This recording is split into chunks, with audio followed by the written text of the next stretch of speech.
നമസ്കാരം. Bishop Franco മുളയ്ക്കലിനെതിരായ ബലാത്സംഗ കേസിൽ പരാതിക്കാരിയും അവരെ പിന്തുണച്ച കന്യാസ്ത്രീകൾക്കും ജീവിതം ഏറെ ദുഷ്കരമായ അവസ്ഥയിലാണ്. കഴിഞ്ഞ 8 വർഷക്കാലമായി അനുഭവിക്കുന്ന യാതനകൾ തുറന്നു പറഞ്ഞ് അതിജീവിതയായ കന്യാസ്ത്രീ ഇന്ന് രംഗത്ത് വന്നു. ഏഷ്യാനെറ്റ് ന്യൂസ് ചാനലിൽ വിനു വി ജോണിന് നൽകിയ അഭിമുഖത്തിലാണ് അവരുടെ തുറന്നു പറച്ചിൽ. കൈകളും കാലുകളും കെട്ടിയ നിലയിലാണ് ഇപ്പോഴുള്ള ജീവിതമെന്നും ഒറ്റപ്പെടുത്തലും കല്ലേറും കാരണം 3 കന്യാസ്ത്രീകൾ സഭ വിട്ടു പോയെന്നും സിസ്റ്റർ തുറന്നു പറഞ്ഞു. കൂടാതെ മഠത്തിൽ തയ്യൽ ജോലി ചെയ്താണ് ബാക്കിയുള്ള ഞങ്ങൾ 3 പേർ കഴിയുന്നതെന്നും സഭാ നേതൃത്വത്തിന്റെ നിശബ്ദതയാണ് തെരുവിലേക്ക് എത്തിച്ചത് എന്നും കന്യാസ്ത്രീ പറഞ്ഞു. പീഡന പരാതി സഭയ്ക്കകത്ത് പറഞ്ഞതോടെ തന്നെ ഒറ്റപ്പെടുത്തി. കുടുംബത്തെയും കന്യാസ്ത്രീകളെയും ബിഷപ്പ് ഫ്രാങ്കോ കള്ളക്കേസിൽ കുടുക്കാൻ നോക്കി. ബിഷപ്പ് ഫ്രാങ്കോയ്ക്ക് സഹായം ചെയ്യുന്ന കന്യാസ്ത്രീകൾ മഠത്തിലുണ്ടായിരുന്നു. പണം കിട്ടാത്തതുകൊണ്ടാണ് പരാതി എന്ന വ്യാജ പ്രചരണം നടന്നു. രൂപതയിൽ നിന്നോ ഫ്രാങ്കോയിൽ നിന്നോ 1 രൂപ കൈപ്പറ്റിയിട്ടില്ല, സിസ്റ്റർ പറയുന്നു. കൂടാതെ ഭയം കൊണ്ടാണ് മിണ്ടാതിരുന്നതെന്നും 13 തവണ പീഡിപ്പിച്ചിട്ടും മിണ്ടാതിരുന്നോ എന്ന ചോദ്യം ഉയർന്നു. ഒരു കന്യാസ്ത്രീ ഏറ്റവും പ്രധാനമായി കാണുന്നത് ചാരിത്ര്യ ശുദ്ധിയാണ്. അത് നഷ്ടപ്പെട്ടു എന്ന് പൊതുസമൂഹത്തിന് മുന്നിൽ വന്നാൽ അന്ന് താൻ സഭയിൽ നിന്ന് ഇറക്കപ്പെടും. സഭ വിട്ടുപോയ പലരുടെയും അനുഭവം അതാണ്. എനിക്ക് നേരിട്ടറിയാം. മഠം ചാടി എന്ന പേരിലാണ് പിന്നീട് താൻ അറിയപ്പെടുക. തനിക്കും കുടുംബത്തിനും അത് എല്ലാ കാലത്തേക്കും നാണക്കേടാണ്.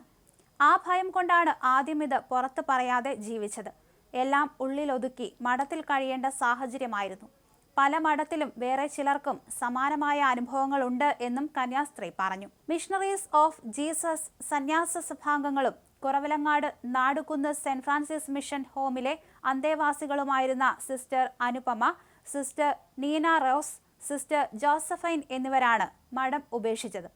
പരാതിക്കാരിയടക്കം 6 കന്യാസ്ത്രീകളാണ് മഠത്തിലുണ്ടായിരുന്നത്.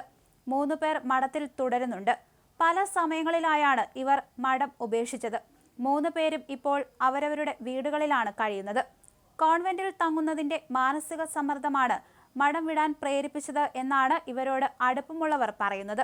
സിസ്റ്റർ നീനയ്ക്ക് ഇടയ്ക്ക് വാഹനാപകടം സംഭവിച്ചിരുന്നു. ഏറെ നാൾ ചികിത്സയിലായിരുന്നതിനാൽ സാമ്പത്തിക ബുദ്ധിമുട്ടും നേരിട്ടിരുന്നു.